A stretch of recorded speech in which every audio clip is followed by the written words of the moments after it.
আবার ইসলামী আন্দোলন যারা করে তাদেরকে বলে নাকি তারা নাকি ধর্ম ব্যবসা করে। মিয়া সাহেব, ইসলামী আন্দোলন যারা করে তারা ধর্ম ব্যবসা করে না, ধর্ম ব্যবসা তো করেন তারা যারা নির্বাচন আসতে পারে টুপি মাথায় দেন, মানুষদেরকে সালাম কালাম দেন, তারাই ধর্ম ব্যবসায়ী। তারাই আলেম ওলামারা ধর্ম ব্যবসা করে না। কি দরকার, কি প্রয়োজন ধর্ম ব্যবসা করা? তারাই ধর্ম ব্যবসায়ী। এজন্য নামাজ দেখবেন, সামনে নির্বাচন আসতেছে, বেনামাজি এখন বেনামাজিদের মৌসুম আসতেছে। আজান হয়ে গেল, টুপি একটা মাথায় দিল, ওযু আছে বা না আছে, আল্লাহু আকবার, দাঁড়ায় গেলাম, যা আছে কপালে। দেখবে এজন্য নামাজ যদি হয়, নামাজ যদি প্রতিষ্ঠিত থাকে, আপনার সংসদ ভবন দুর্নীতি মুক্ত থাকবে, বঙ্গভবন দুর্নীতি মুক্ত থাকবে, স্কুল কলেজ ভার্সিটিতে কোনো দিন দুর্নীতি হবে না, যেটার বাস্তব প্রমাণ। আপনারা কি ডাকসু নির্বাচনের পরে এই পর্যন্ত শুনেছেন কোনো শিক্ষার্থীরা তাদের দাবি দাবা নিয়ে মাঠে নেমে মিছিল করতেছে? শুনেছেন না? কেন?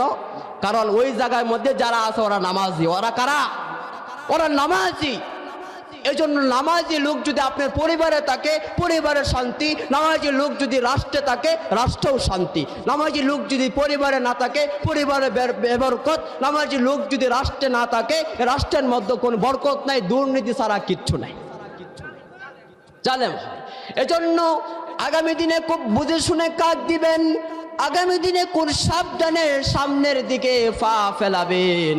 কারণ আগামী দিন যদি আপনি নামাজি লোকদেরকে সিলেক্ট না করতে পারেন, তাহলে আপনি আমার দুর্নীতি 1-11 চাইতে আরো বেশি হবে সামনের দিনগুলো। কথা ঠিক কিনা? যদি নামাজিদেরকে যদি পছন্দ না করেন, পিছনে কি করেছে মানুষ তো ভুলেই যাবে, এমন অত্যাচার সামনে আসবে। এজন্য সামনের দিনগুলোকে বুঝে শুনে পা দেওয়ার জন্য আল্লাহ যেই কথা বলেছেন, মুমিনদের পক্ষে আপনারা রায় দিবেন তো ইনশাআল্লাহ? দিবেন ইনশাআল্লাহ। এজন্য নামাজকে প্রতিষ্ঠিত করতে হবে। 2 নাম্বার হচ্ছে, নামাজ হচ্ছে আল্লাহ রাব্বুল আলামিনকে একমাত্র পাওয়ার মাধ্যম হচ্ছে নামাজ। যার নামাজ নাই, তার ঈমান নাই, তার কিচ্ছু নাই। এজন্য আমরা নামাজের যে গুরুত্ব আল্লাহ পাক বলেছেন, সেই গুরুত্বের কথাগুলোই আমরা আমল করব ইনশাআল্লাহ। এরপরে শুধু নামাজ, সময়ের জ্ঞান শিখায়। যে জাতি সময় মতো নামাজ আদায় করবে, সে জাতির মধ্যে কোনোদিন দরিদ্র থাকবে না ইনশাআল্লাহ। কোন আল্লাহু আকবার। দরিদ্র থাকবে না। কেন থাকবে না? কারণ কাজের রুটিন থাকবে। নামাজ, জোহরের নামাজ 1:30টার সময় হয়, জোহরের নামাজ 1:30টায় পড়তে হবে। আসরের নামাজ যে টাইম আছে ওই টাইমেই পড়তে হবে। টাইম টু টাইম নামাজ আদায় করবে, টাইম টু টাইম কর্মক্ষেত্রে যাবে, টাইম টু টাইম স্কুল চালাবে, কলেজ চালাবে, ভার্সিটি চালাবে। আল্লাহর রহমত আর বরকত আকাশ পেরে নাজিল হয়ে যাবে। সুবহানাল্লাহ।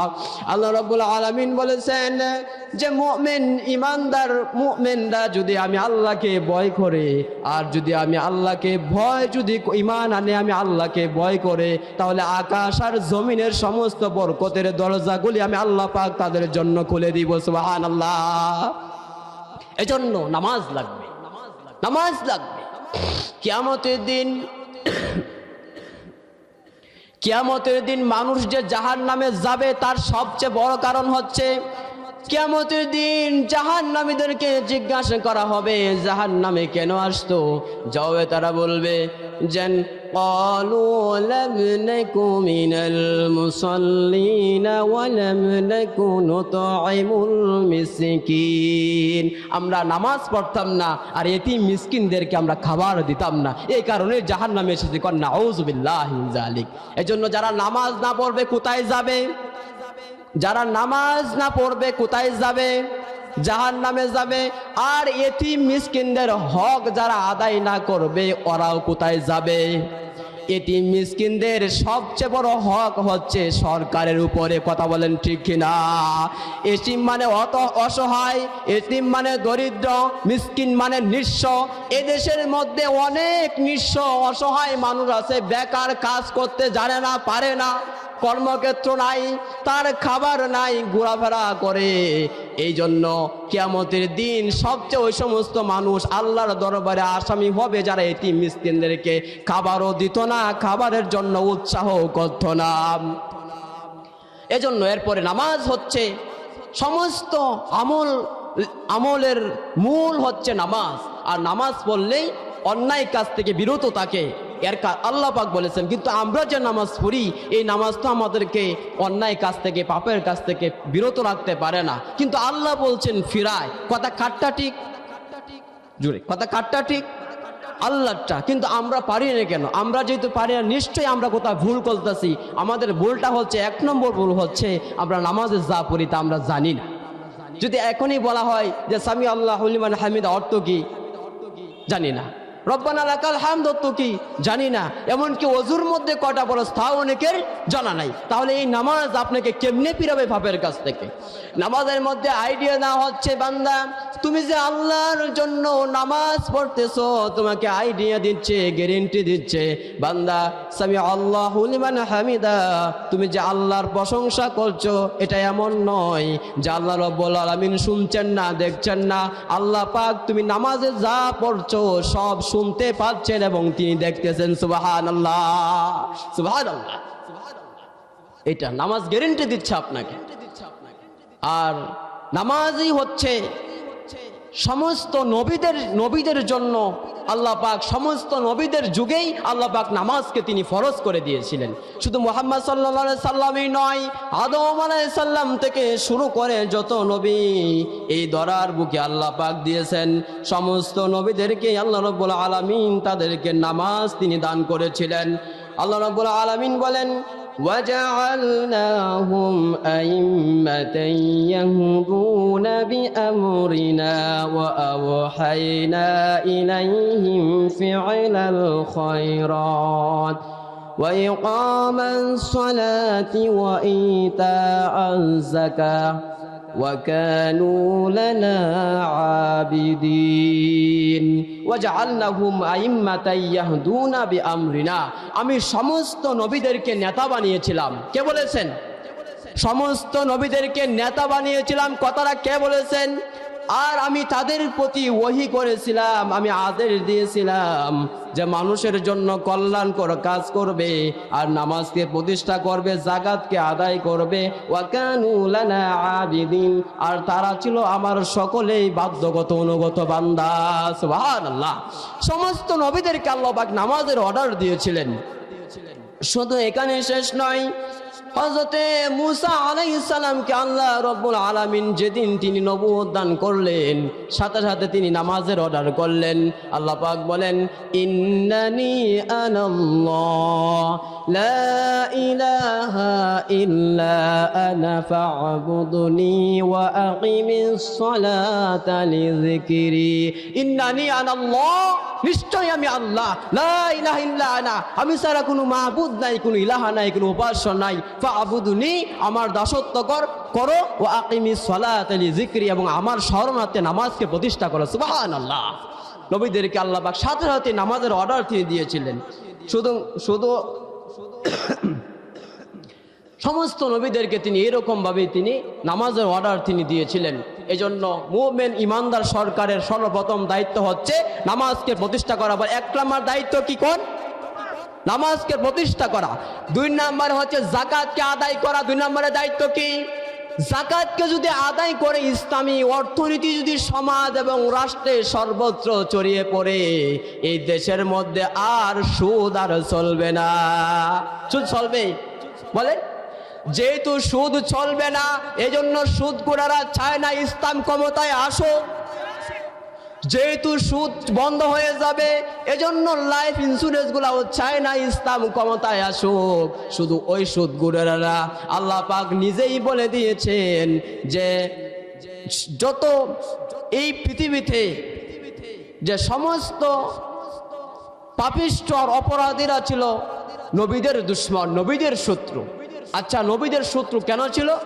যে নবীরা কি তাদেরকে ঝগড়া ফাসাদ করতো? না, কিন্তু আল্লাহর কথাগুলি বলার কারণে, আল্লাহর হুকুমটা সমাজের মধ্যে প্রতিষ্ঠিত করার কারণে যত রকমের পাপিষ্ঠ ছিল, সমস্ত পাপিষ্ঠরা ছিল নবীদের শত্রু।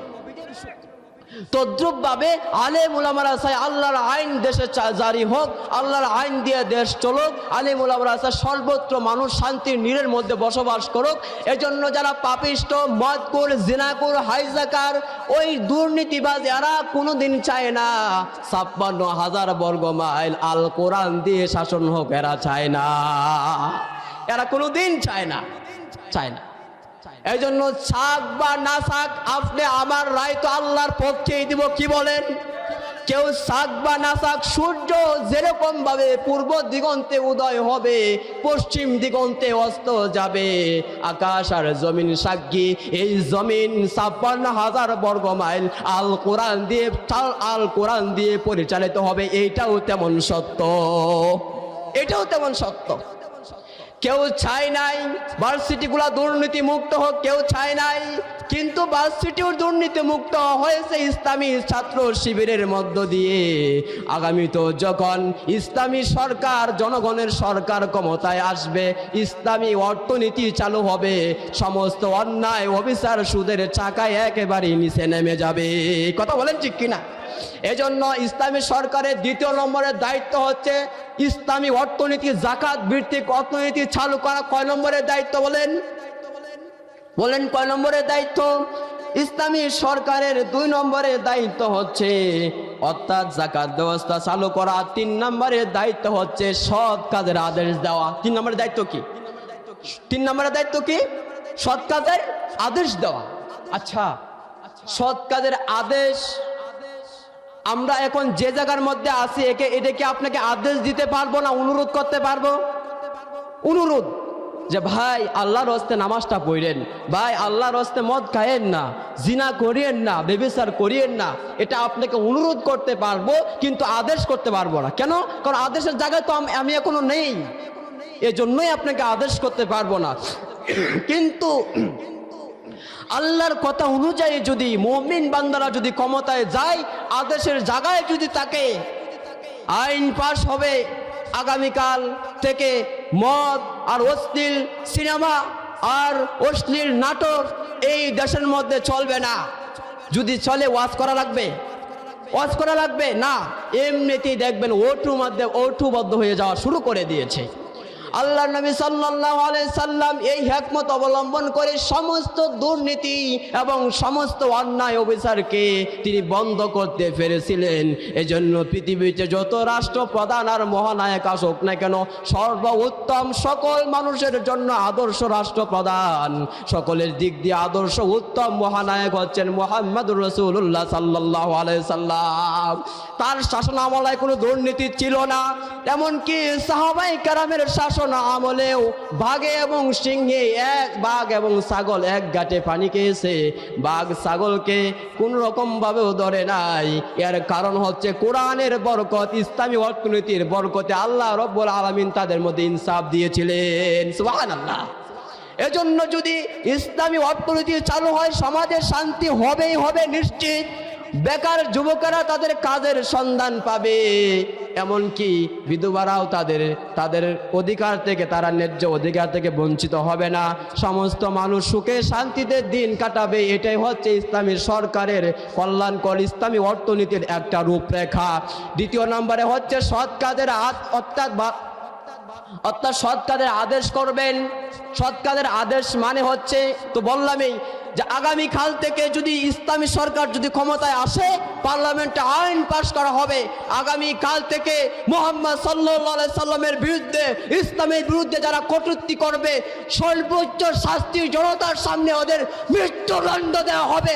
কোনো কুলাঙ্গার আর মুহাম্মদ সাল্লাল্লাহু আলাইহি সাল্লামের বিরুদ্ধে কথা বলবে না, সাহস পাবে না। অনুরোধ করা লাগবে না, এর নাম হচ্ছে আদেশ। এর নাম কি? আদেশ। আদেশ। এখন তো নবীজিকে নিয়ে কটূক্তি হয়, ইসলামকে নিয়ে কটূক্তি হয়, আয়েশা সিদ্দিকা রাদিয়াল্লাহু তাআলা আনহার চরিত্রের উপর অপবাদ তোলে। কিন্তু ইসলামিয়া সরকার যদি ক্ষমতায় এসে যায়, ওই সমস্ত অপকর্মগুলি লেজ গুটিয়ে এমনিভাবে পালাবে, যেরকম ভাবে করে একটা কুকুর থেকে একটা শিয়াল লেজ গুটিয়ে পালে যায়, তদ্রুপ ভাবে সমস্ত অন্যায় অবিচারের মস্তক ভেঙে চুরে কান কান হয়ে যাবে ইসলামের সরকার ক্ষমতায় আসলে। থাকবেন তো ইনশাআল্লাহ আগামী দিনে ইসলামের পক্ষে? কে কে থাকবেন? ইমানি দায়িত্ব সবাই আল্লাহু আকবার। আল্লাহ পাক এই হাতগুলোকে কবুল করো, আমিন। তোমার কোরআন দিয়ে, তোমার নবীজির সুন্নাহ দিয়ে এই রাষ্ট্র যেন পরিচালনা হয়, সকলে বলে না আমিন। 4 নম্বর দায়িত্ব হচ্ছে সমস্ত অন্যায় কাজগুলোকে বন্ধ করে দেওয়া, সমস্ত অন্যায় কাজগুলোকে বন্ধ করে দেওয়া। আচ্ছা, আমরা যে অন্যায় হয়েছে, দুর্নীতি হয়েছে, বিগত সরকারের আমলে যত দুর্নীতি হয়েছে, সবচেয়ে দুর্নীতির খনি পেয়েছে বাংলাদেশের জনগণ বিগত সরকারের আমলে, ঠিক কিনা? কেন কেন পেয়েছে? কারণটা হচ্ছে যে তারা অসৎ কাজগুলি বন্ধ হোক এটা চায় না। প্রকাশ্যভাবে বলতো যে আমরা মদের বিরুদ্ধে, প্রকাশ্যভাবে বলতো আমরা জিনা বিবেচার দুর্নীতির বিরুদ্ধে, কিন্তু প্রকাশ্যে বলতো আর গোপনীয়ভাবে সমস্ত দুর্নীতি এবং ছাদাবাদীদেরকে ওদের ছায়াতলে স্থান দিত। বাড়াইছে না? এই জন্য এত কিছু পাওয়া যায়। এই যে ইসলামিয়া সরকার যদি ক্ষমতায় আসে তাহলে শুধু সৎ কাজের আদেশই করবে না, অসৎ কাজের নিষেধও তারা করবে। আর সৎ কাজের আদেশ, অসৎ কাজের নিষেধ শুধু আপনি যেমন একজন ব্যক্তির সূরা লোকমান তার ছেলেকে নসিহত করতেছেন, ওয়া ইয়া বুনাইয়া ওয়া আমুর আকিমুস সালাহ, হে আমার কলিজার টুকরা সন্তান, নামাজকে প্রতিষ্ঠা করো, নামাজকে প্রতিষ্ঠা করো। কিন্তু আমি তো আমাদের সন্তানকে আদেশ দেই নাই। এটা হচ্ছে সৎ কাজের আদেশ, অসৎ কাজের নিষেধ হচ্ছে ব্যক্তির দায়িত্ব, আর সৎ কাজের আদেশ, অসৎ কাজের নিষেধ হচ্ছে গোটা জাতির দায়িত্ব। আল্লাহ পাক বলেন, কুনতুম খায়রা উম্মাতিন উখরিজাত লিন-নাস তা'মুরুনা বিল মা'রুফি ওয়া তানহাউনা আনিল মুনকার, যে তোমরা হচ্ছে সর্বোত্তম জাতি, মানুষের কল্যাণের জন্যই তোমাদেরকে বের করা হয়েছে। তোমরা সৎ কাজের আদেশ করবে, অসৎ কাজের নিষেধ করবে। সৎ কাজের আদেশ, অসৎ কাজের নিষেধ এটা হচ্ছে ব্যক্তির, সৎ কাজের আদেশ, অসৎ কাজের নিষেধ হচ্ছে দলের, সৎ কাজের আদেশ, অসৎ কাজের নিষেধ হচ্ছে রাষ্ট্রের। কোন আল্লাহু আকবার।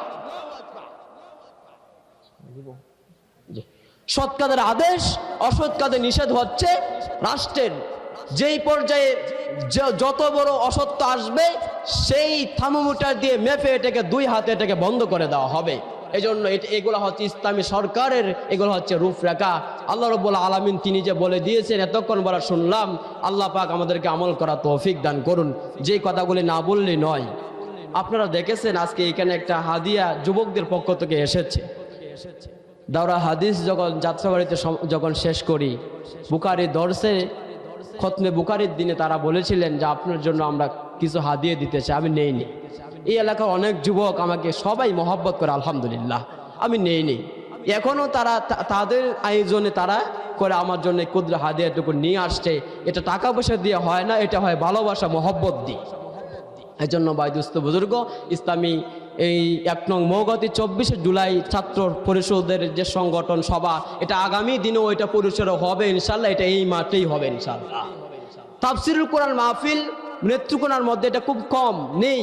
এজন্য আগামীতে দেশের শীর্ষস্থানীয় উলামায়ে কেরাম এই গ্রামে, এই অঞ্চলে আসুক। আপনারা কি তা চান? যদি চান আপনাদের মাবুন দিনদার হোক, পরেজগার হোক, ফিরানির দায়িত্ব কোরআন সুন্নাহ ভালো আদেশ ছাড়া পশ্চিম কালো মানুষকে ভালো বানানো যায় না। এই জন্য এই কোরআনই পারে কেবলমাত্র একটা জাতিকে সুপ্রসন্ন করতে। কোরআনই পারে একটা জাতিকে তার হারানো রাজত্বকে ফিরিয়ে দিতে পারে। আল্লামা ইকবাল বলেছেন, सबक पर फिर सदाकत का शुजाअत का लिए कम से तुझसे और इमामत का। হারানোর প্রতিপত্তি, হারানোর সম্মান আর হারানোর রাজত্ব যদি আবার ফিরে পেতে চাও তাহলে এই কোরআন থেকে আরেকবার শিক্ষা নাও। আল্লাহ পাক হারানোর রাজত্ব তোমাদেরকে ফিরিয়ে দেবেন। সুবহানাল্লাহ। এজন্য কোরআন থেকে যদি আরেকটা বার আমরা শিক্ষা নিতে পারি, দুনিয়া অর্জন করতে পারি, টেনশন করিয়েন না, বই করেন না। আগামী দিনে বাংলাদেশ সহ গোটা বিশ্ব মুসলমানদের পদতলে আসতে বাধ্য ইনশাআল্লাহ। আর এই কথা জেনে রাখবেন, ভারত হচ্ছে বাংলাদেশের সবচেয়ে বড় দুশমন হচ্ছে ভারত। কে? বাংলাদেশের সবচেয়ে বড় দুশমন হচ্ছে ভারত। নবী আলাইহিস সালাতু ওয়াস সালাম বলেছেন ভারতের সঙ্গে মুসলমানদের একটা যুদ্ধ হবে। অর্থাৎ নাসাই শরীফ, ইবনে মাজাহ শরীফ, সিহাহ সিত্তার এই 2 খানা হাদিস গ্রন্থের মধ্যে বর্ণনা করা আছে ভারতের সাথে এই মুসলমানদের যেদিন যুদ্ধ হবে, এই যুদ্ধে যে যারা শাহাদাত বরণ করবে আল্লাহ পাক তাদেরকে সবাইকে মাফ করে দিবেন। সুবহানাল্লাহ। এজন্য এই যুদ্ধ গাজওয়ায়ে হিন্দ ভারতের সাথে যেদিন মুসলমানদের বাঁধবে, এদিন শুধু বাংলাদেশের সেনাবাহিনী অর্থাৎ আর্মি, বিডিআর, আর্মি, ইন্টেলিজেন্স, পুলিশে শুধু যুদ্ধ করবে না, এই বাংলাদেশের তৌহিদি জনতা শহীদ তিতুমীরের বাস হাতে নিয়ে ভারতকে পিটিয়ে ঠান্ডা করবেন ইনশাআল্লাহ। সম্মানিত সুধী, কথা শেষ। আল্লাহ পাক আমাদেরকে আমল করার তৌফিক দান করুন। ওয়া আখিরু দাওয়ানা আনিল হামদুলিল্লাহি রাব্বিল আলামিন।